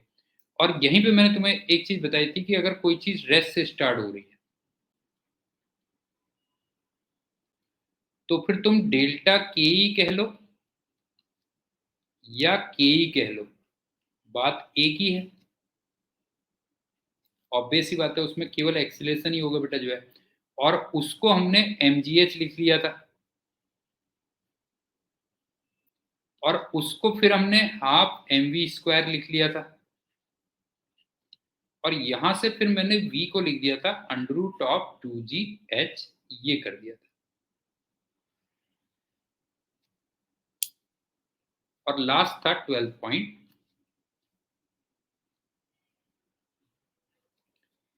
जैसे किसी मास को हम हाइट डिफरेंस h लगा के एक्सेलरेट या रिटार्ड कर रहे थे, इसी टाइप से किसी चार्ज पार्टिकल को पोटेंशियल डिफरेंस v अप्लाई करके, नहीं, पोटेंशियल डिफरेंस v अप्लाई करके हम एक्सीलरेट या रिटार्ड कर सकते हैं। तो इसमें मैंने ये लिखा था डेल्टा के का जो फॉर्मूला लिखा था, ये तुम्हारे लिए बहुत इंपॉर्टेंट है, वो Q इंटू वी इतना जूल लिखा था,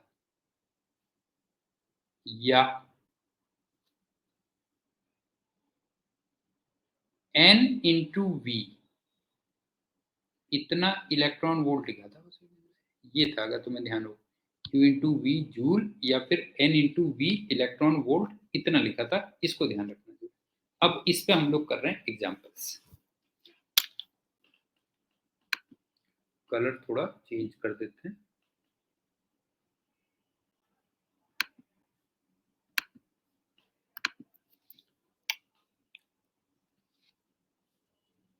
अब चलते हैं एग्जांपल्स पे।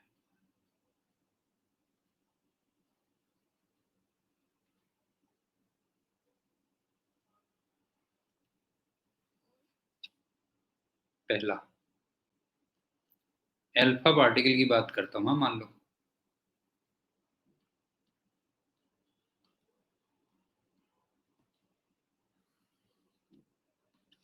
इस पे मैंने बताया था Q equal to +2e charge होता है।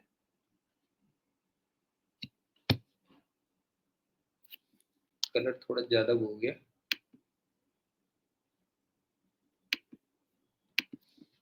तो अगर मैं Q इक्वल टू,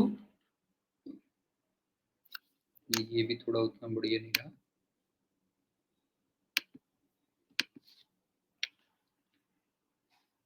+- Ne से कंपेयर करूं बेटा इसको, तो इसका मतलब n की वैल्यू इसके लिए 2 आ गई। एक तो ये हो गया। दूसरी बात, ये पॉजिटिवली चार्ज्ड है, इसका मतलब ये एक्सीलरेट तब होगा जब ये हायर से लोअर की तरफ जाएगा, और ये रिटार्ड तब होगा जब ये लोअर से हायर की तरफ जाएगा। लेकिन इंडिपेंडेंट अल्फा पार्टिकल, ध्यान रखना बेटा, इंडिपेंडेंट मतलब बिल्कुल फ्री छोड़ दिया आपने जो है। इंडिपेंडेंट अल्फा पार्टिकल की बात कर रहा हूं, तो ये एक्सेलरेट तो तब होगा जब वो हायर से लोअर पे जाएगा, और रिटार्ड तब होगा जब लोअर से क्या होगा, हायर पे जाएगा। अब सपोज करो ये मान लो -20 वोल्ट से +40 वोल्ट तक गया मान लो, तो एक तरीके से ये लोअर पोटेंशियल है और ये हायर पोटेंशियल है। तो लोअर से हायर की तरफ गया नहीं है, अगर तुम देखोगे तो ये लोअर से हायर की तरफ गया। तो जब पॉजिटिव चार्ज लोअर से हायर की तरफ जाता है तो वो रिटार्ड होता है। अगर तुम्हें याद होगा वो रिटार्ड होता था बेटा जो है, तो ये रिटार्ड होगा।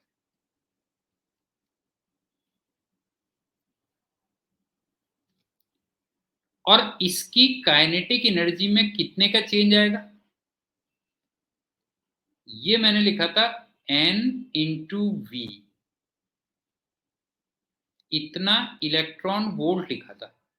अगर आप देखो तो इसकी काइनेटिक एनर्जी में मैंने चेंज कितना लिखा था बेटा, n into V electron volt, और n यहाँ पे 2 के इक्वल है। अब v पे थोड़ा ध्यान रखना, v तुम्हें पोटेंशियल डिफरेंस है, और कभी भी तुम्हें डिफरेंस की अगर बात लेते हो तो वो मैग्नीट्यूड आता है, ध्यान रखना बेटा, डिफरेंस में मैग्नीट्यूड आता है। तो एक बात बताओ, इसमें जो डिफरेंस होगा वो कितने का होगा, डिफरेंस अगर देखोगे तो दैट डिफरेंस इज 60 वोल्ट। अगर आप देखोगे तो इन दोनों में डिफरेंस कितने का है बेटा, 60 वोल्ट का है। तो यहाँ पे तुम लिखोगे 60, तो जो टोटल चेंज आएगा वो आएगा 120 इलेक्ट्रॉन वोल्ट, इतने का आ गया, इतने का चेंज आएगा काइनेटिक एनर्जी। और इनकेस अगर मैं इसको जूल में कन्वर्ट करना चाहता हूँ, मान लो इसको मैं जूल में कन्वर्ट करना चाहता हूँ, तो फिर ये क्या हो जाएगा, ये हो जाएगा 120 इंटू 1.6 इंटू 10⁻⁻⁹ इतना जूल के इक्वल होगा। ठीक है, एक और एग्जांपल बताता हूँ, उससे थोड़ा और क्लियर होगा।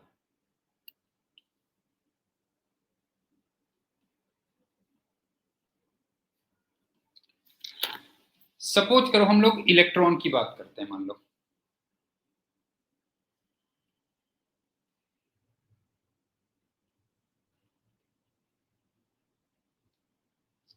इलेक्ट्रॉन पे तुम जानते हो Q equal to -E charge होता है। अगर मैं इसको Q इक्वल टू प्लस या -Ne से कंपेयर करूं, अगर मैं इसको Q इक्वल टू प्लस या -Ne से कंपेयर करूं, तो इसका मतलब n की वैल्यू 1 आ गई। -1 नहीं लिखोगे ना, ध्यान रखना बेटा जो है, आप Q equal to plus -Ne में अगर n से कंपेयर करोगे तो n कितना हो गया, 1 आ गया। अब ये निगेटिव चार्ज है,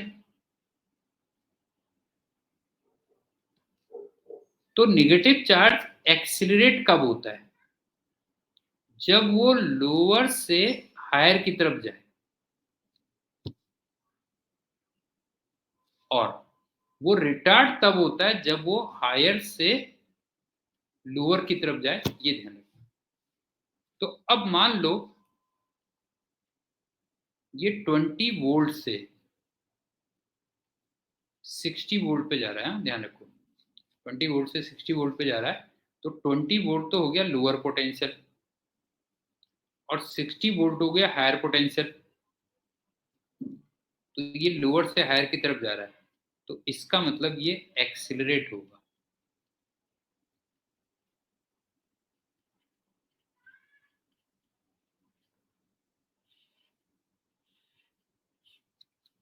क्योंकि नेगेटिव चार्ज जब लोअर से हायर की तरफ जाता है तब वो एक्सीलरेट होता है, ध्यान रखना बेटा जो है। और वो कितना काइनेटिक एनर्जी का चेंज आएगा उसमें, वो मैंने बताया था n इंटू वी, इतना इलेक्ट्रॉन वोल्ट का आएगा। यहाँ पे n तो है 1 और v की वैल्यू एक्चुअल में पोटेंशियल डिफरेंस होती है। ये v को अगर देखोगे तो एक्चुअल में पोटेंशियल डिफरेंस होता है, और यहाँ पे तुम पोटेंशियल डिफरेंस देखोगे तो वो 40 वोल्ट का होगा बेटा। तो इसको तुम 40 लिख दोगे तो अल्टीमेटली आ जाएगा 40 इलेक्ट्रॉन वोल्ट। और अगर मुझे इसको जूल में कन्वर्ट करना है, सपोज करो मुझे इसको जूल में कन्वर्ट करना है, तो फिर ये हो जाएगा 40 इंटू 1.6 इंटू 10⁻⁻⁹ जूल, इतना हो जाएगा। तो आई थिंक समझ में आ गया होगा कि मास को हाइट डिफरेंस से एक्सीलरेट या फिर रिटार्ड कर सकते हो। इसी टाइप से चार्ज को पोटेंशियल डिफरेंस से एक्सीलरेट या फिर रिटार्ड कर सकते हो। Q इंटू वी जूल का चेंज आएगा, या N into V electron volt का चेंज आएगा। यहाँ पे जो V है वो पोटेंशियल डिफरेंस है, और डिफरेंस हमेशा प्लस में लिया जाता है, और उसको वोल्ट्स में लिखना है तुम्हें। ये बस ध्यान रखना है तुम्हें जो है, उसको वोल्ट्स में लिखना है। अब यहां से मैं एक रिजल्ट लिख रहा हूं, वो देखना क्या है।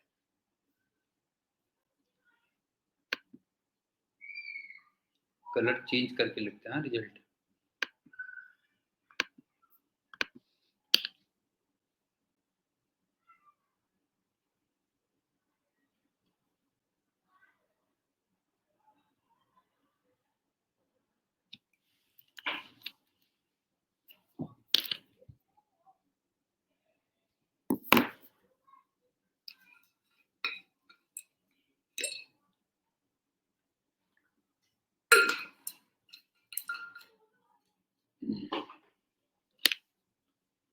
अगर मैं ड्यूट्रॉन की बात करूं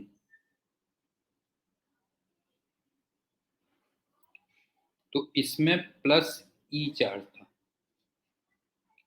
अगर मैं प्रोटॉन की बात करूं तो इसमें भी प्लस ई चार्ज था। और अगर मैं इलेक्ट्रॉन की बात करूं तो इसमें माइनस ई चार्ज था। और अगर मैं इन तीनों को Q इक्वल टू प्लस या माइनस एन ई से कंपेयर करूं, इसका मतलब तीनों के लिए n की वैल्यू 1 है।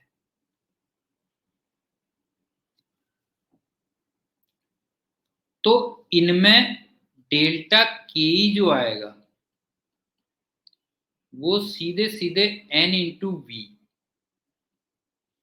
इतना इलेक्ट्रॉन वोल्ट होता था ना, n into V electron volt होता था, n की वैल्यू 1 है। तो बस तुम सीधे सीधे इसको v इलेक्ट्रॉन वोल्ट कह सकते हो बस।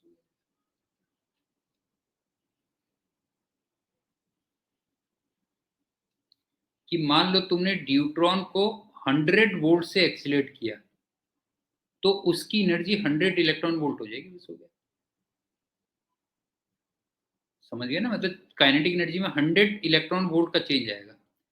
अगर तुमने प्रोटॉन को 50 वोल्ट से एक्सीलरेट या रिटार्ड किया, तो उसकी काइनेटिक एनर्जी में 50 इलेक्ट्रॉन वोल्ट का चेंज आएगा।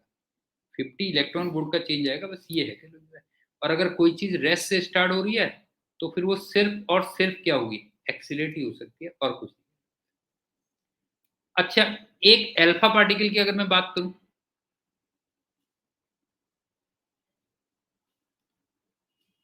तो अल्फा पार्टिकल में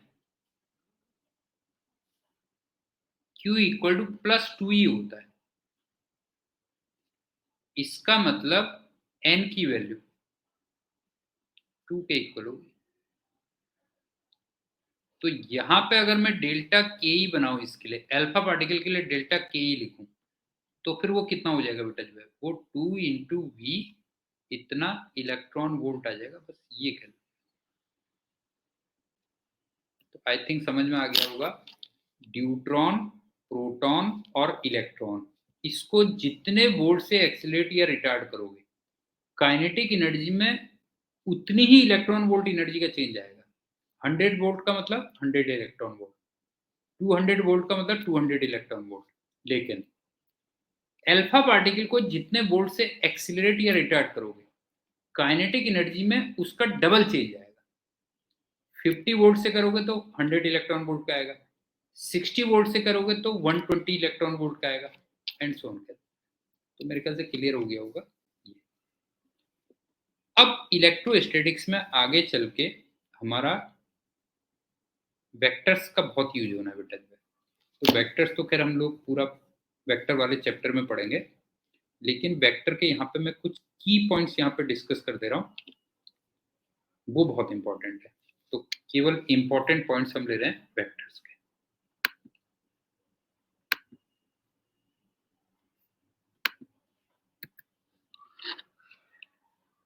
important points of vectors.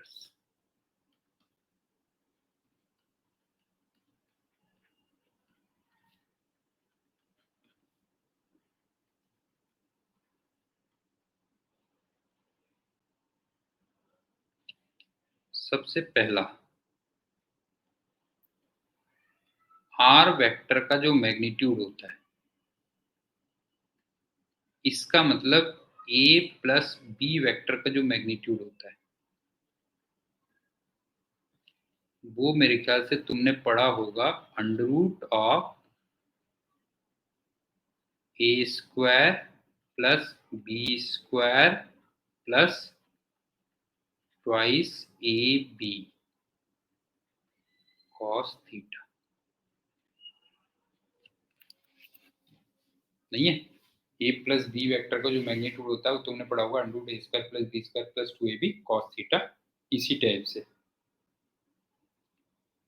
S vector का जो मैग्नीट्यूड होगा, मतलब ए माइनस बी वेक्टर का जो मैग्नीट्यूड होगा, जिसको मैं ए प्लस माइनस बी वेक्टर भी कह सकता हूं। इसकी जो वैल्यू आपने पढ़ी होगी वो पढ़ी होगी under root of A square plus B square minus 2ab cos theta.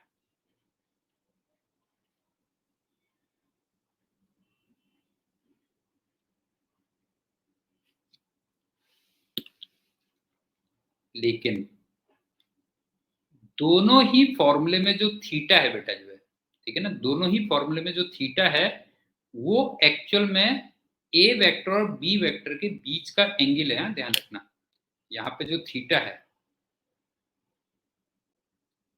वो है एंगल बिटवीन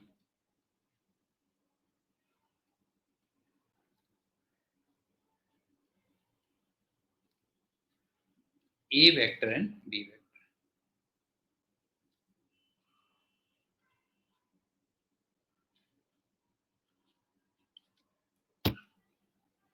अब चलते हैं तीसरे पॉइंट पे।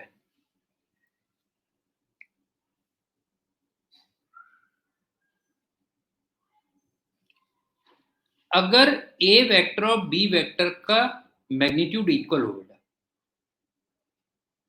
If magnitude of A vector और magnitude of b vector equal हो, और इसको मान लो ए कह देता हूं,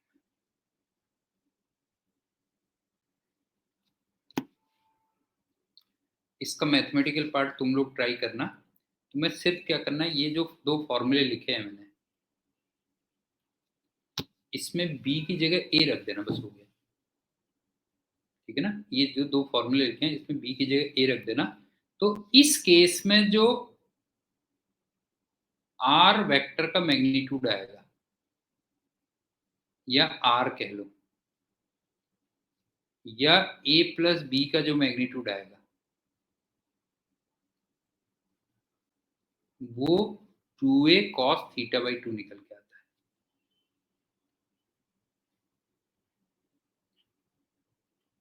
उन फॉर्मूले में b को एक एक को रखना है बेटा, ध्यान रखना जो है। तो इसमें r वेक्टर का जो मैग्नीट्यूड होगा वो 2a cos थीटा बाई 2 निकल के आता है, और जो s वेक्टर का मैग्नीट्यूड होगा, जिसको हम सिर्फ s से भी दिखा सकते हैं, जो a माइनस b है, या तुम जिसको ये भी कह सकते हो a प्लस माइनस b का मैग्नीट्यूड, तो ये 2a साइन थीटा बाई 2 आता है।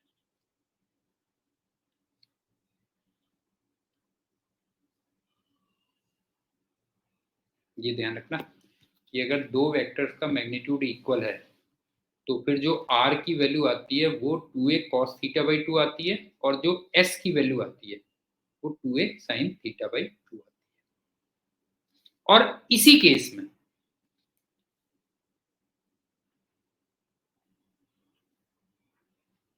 In this case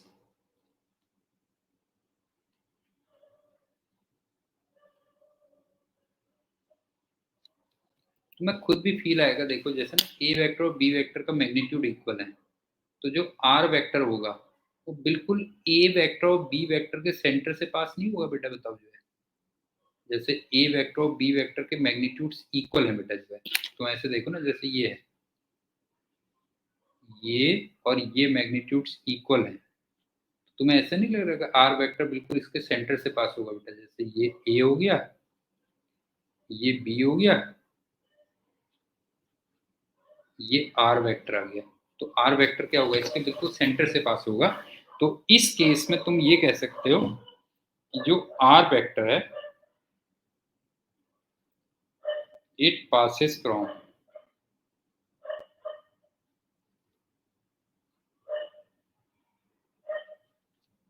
centre of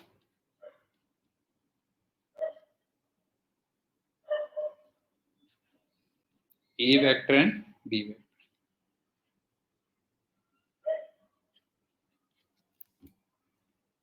अच्छा, जो एस वेक्टर होगा, ध्यान से देखना, यहां पे देखना बेटा जो है एस वेक्टर ए वेक्टर और माइनस बी वेक्टर इसके सेंटर से पास होगा। अगर तुम एस वेक्टर को देखोगे तो किसके सेंटर से पास होगा बेटा जो है, तो जो एस वेक्टर होगा it passes from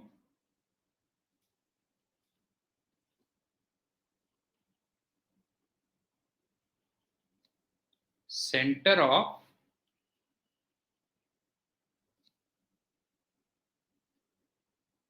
A vector and minus B vector. तो मेरे ख्याल से ये पॉइंट क्लियर होगा। और इसी केस में मैं एक रिजल्ट और दे रहा हूं। इसी केस का मतलब जिसमें मैग्नीट्यूड इक्वल है उसकी बात कर रहा हूं मैं। इन द सेम केस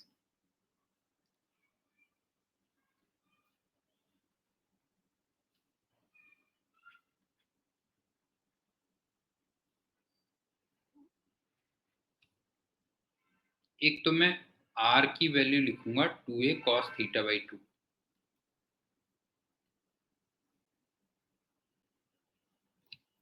और एक मैं s की वैल्यू लिखूंगा 2a sin थीटा बाई 2, और कुछ एंगल्स के लिए मैं वैल्यूज लिखूंगा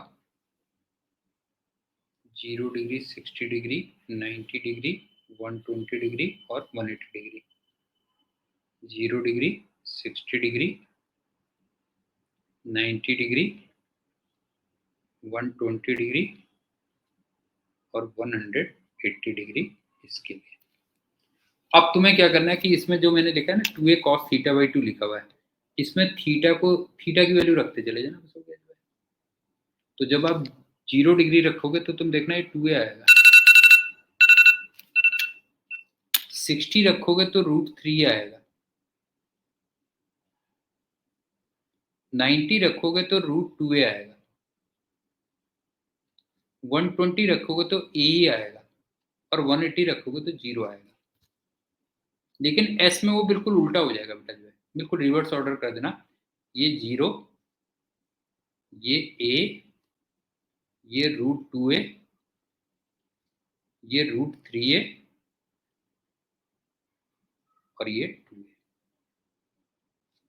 नेक्स्ट लेक्चर में मैं यहीं से एक बार दोबारा से रिपीट करूंगा कि अगर दो इक्वल मैग्नीट्यूड्स के वेक्टर्स हैं तो r की वैल्यू 2a cos θ/2 होती है और s की वैल्यू 2a sin θ/2 होती है। r वेक्टर a वेक्टर और b वेक्टर के बिल्कुल सेंटर से पास होता है और s वेक्टर a वेक्टर और माइनस b वेक्टर के उनके बिल्कुल सेंटर से पास होता है और उनकी ये वैल्यूज हैं। इसको नेक्स्ट टर्न पे मैं रिपीट करूँगा। So okay, thank you and good night.